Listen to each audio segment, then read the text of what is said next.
and some things that have nothing to do with guns at all. So if you can come on down, I'll show you what I've got. In here we have the 3D printer. It's doing some liberator parts right now.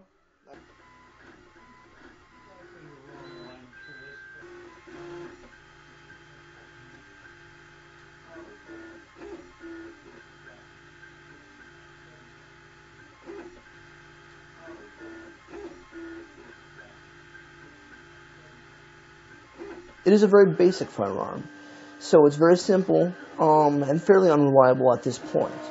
But as a technological challenge, building a firearm out of plastic is quite difficult. So it adds a lot of challenge, and it's definitely been very educational for me.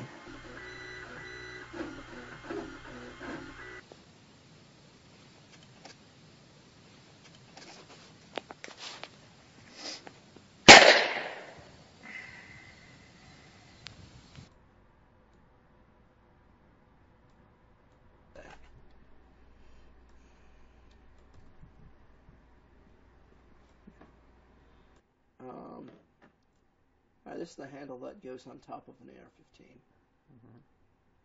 AR-15. It's not a particularly dangerous firearm to others. It's a single-shot firearm, and we have much better firearms available commercially. So I don't worry about it being used in crime or anything of that nature. In terms of people building firearms at home, we've been doing that in America since basically the creation of the country. So, you don't necessarily need a 3D printer to do that. Pretty much a straightforward, it just snaps like that. Just keep driving it forward.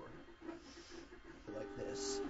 So I don't actually use the trigger piece in most of the tests. Where's the blue bits here? This is a strip blower.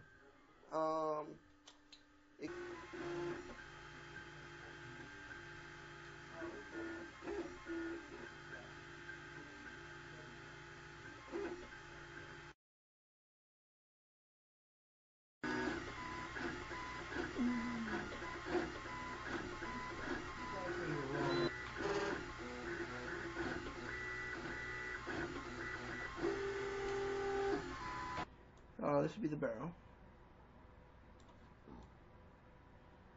And the grip naturally. You can. These are the ones that come with it. I've been using this straight hammer action as opposed to the trigger. You could use a trigger in addition to it, but it's an additional step, so I just sort of skipped that piece.